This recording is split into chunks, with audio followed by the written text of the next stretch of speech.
Hey les Phénixous, ici le Phénix. Aujourd'hui, retour sur les tomes 24, 25, 26 de Vinland Saga.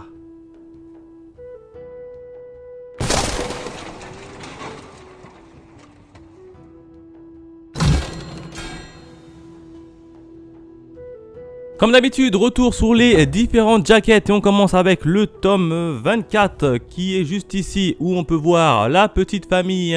On a du Thorfinn, du Gudrid et du Carly, donc c'est plutôt sympa. Petite jaquette sous un fond un peu rose. Bon, derrière il n'y a pas grand chose, il y a juste le résumé des familles. Il n'y a pas de page couleur et à la fin on a droit à la petite carte de Thorfinn qui nous montre un peu son parcours dans une espèce de carte en fait, et ça c'est plutôt sympa. Et puis c'est tout du côté du tome 25. Au niveau de la jaquette, cette fois-ci on a le grand départ puisqu'on retrouve Thorfinn et tous ses compagnons qui s'apprêtent à aller directement dans le pays du Vinland. Donc ça est plutôt pas mal, avec cette fois-ci un fond vert. Derrière, comme d'habitude, pas grand chose, on n'a pas de page en couleur. Et puis c'est tout en termes de bonus. Si à la fin du manga, je crois qu'on a un petit hors-série sur le manga Assassin's Creed qui est totalement... alors c'est pas dessiné par l'auteur, c'est juste une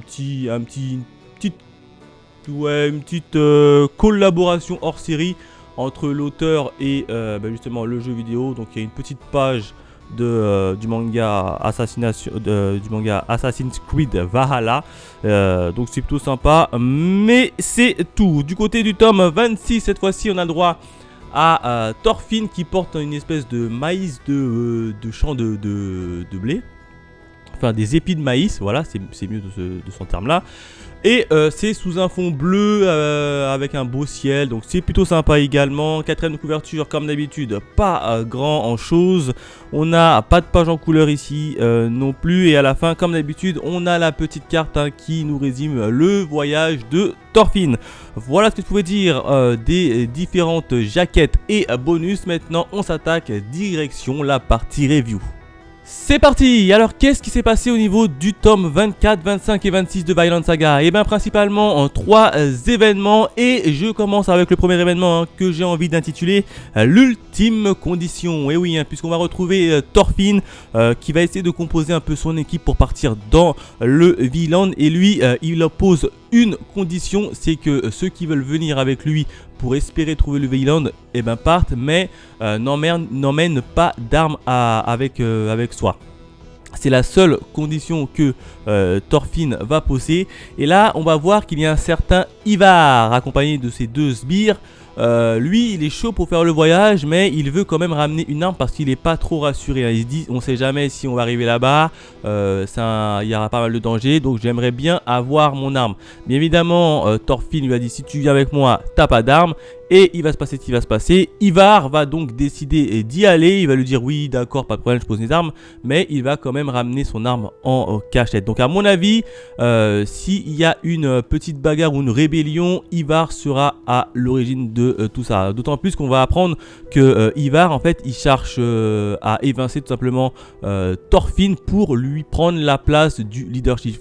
En gros il laisse Thorfinn faire le sale travail entre guillemets, trouver l'île etc, s'installer, et une fois qu'il aura fait tout ça il va dégager Thorfinn pour récupérer sa place. Donc voilà à peu près de ce qui s'est passé pour ce premier événement. Le deuxième événement, j'ai envie de l'intituler l'arrivée au Vinland. Et oui, puisque ça y est, c'est maintenant officiel, Thorfinn il a créé sa petite équipe et il s'apprête à partir. Sauf que avant de partir, il va également sauver la mise à Gros-Yeux, le fameux Gros-Yeux. Vous savez, Gros-Yeux, il est devenu accro aux jeux de casino, etc. Bien évidemment, il a joué et il a perdu et il s'est littéralement endetté auprès d'autres personnes. Du coup, vu qu'il n'avait pas d'argent pour rembourser, il a été fait prisonnier, et ça va être tout simplement Thorfinn qui va payer la caution de Gros Yeux pour qu'ils partent avec eux. Et ça, c'est plutôt sympa de la part de Thorfinn. Une fois qu'ils ont pris la mer, ils sont arrivés dans une petite île. Alors c'est l'Amérique du Nord, hein. Ils arrivent directement à l'Amérique du Nord. Et là, ils vont un peu stationner et bâtir leur premier champ de maïs, leur première maison, etc. Et ils vont rencontrer des habitants de l'île, hein. Ils vont rencontrer des indigènes. Alors là, dans un premier temps, t'as les indigènes qui sont un peu surpris parce qu'ils n'ont jamais vu de voyageurs. Donc ils se demandent, ouais, c'est qui cela? Il y a un petit temps d'attente, hein. Les deux s'observent et puis Thorfinn va décider de faire des cadeaux, tout simplement des cadeaux aux indigènes. Les indigènes vont récupérer le sac et de fil en aiguille, ils vont après ça venir à la rencontre de Thorfinn. Donc ça c'est plutôt pas mal, hein. On va voir comment va évoluer notamment Thorfinn, les colons, le peuple un peu européen face à un nouveau peuple, hein, tout simplement américain, hein, qui ne connaît pas trop ce qui est technologie, etc. Et est-ce que ces deux peuples vont pouvoir cohabiter? Enfin, le troisième événement, j'ai envie de l'intituler le pacte. Et oui, hein, une fois que les indigènes sont venus pour rencontrer tout simplement les Norrois, hein, les fameux Norrois, t'as Thorfinn qui va essayer d'engager le dialogue. Et le dialogue va plutôt bien prendre avec les émissaires indigènes. Et au fur et à mesure, tout simplement, les indigènes vont accepter les Norrois, sauf une seule personne.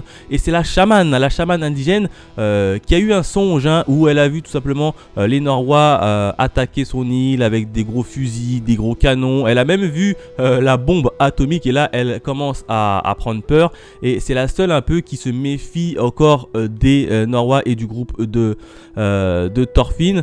Parallèlement à ça, on va rencontrer Hild qui surveille toujours Thorfinn, hein. Je vous rappelle que Thorfinn malheureusement a buté un membre de sa famille. Du coup Hild, elle s'est dit: ok, je vais te suivre et si jamais je te vois ôter la vie à une autre personne, je te tue sur le champ. Du coup, Hild, elle suit partout Thorfinn depuis des années. Et on va apprendre dans ce tome-là un magnifique événement puisque Hild va accepter de pardonner enfin Thorfinn après toutes ces années, hein. C'est-à-dire, elle va dire c'est bon Thorfinn, je te pardonne, tu n'as plus besoin j'ai plus besoin de te suivre, etc. Et là, Thorfinn, il tombe en sanglots et parce que ça fait quand même des années qu'il lui a demandé pardon et c'est officiel, il a son pardon. Du côté de la femme de Thorfinn, Gudrid également va annoncer une très bonne nouvelle à Thorfinn puisque le petit Thorfinn va officiellement devenir papa. Donc voilà ce que je pouvais dire sur ce troisième événement. Voilà ce que je pouvais dire sur les tomes 22, 23 et 24 de Vinland Saga. Un titre plutôt sympa dans l'ensemble, hein. On voyage avec Thorfinn. Alors j'ai pas fait une review tome par tome parce que sur un tome il n'y avait pas énormément à raconter. Donc c'est pour ça que j'ai fusionné 3 tomes en une seule review.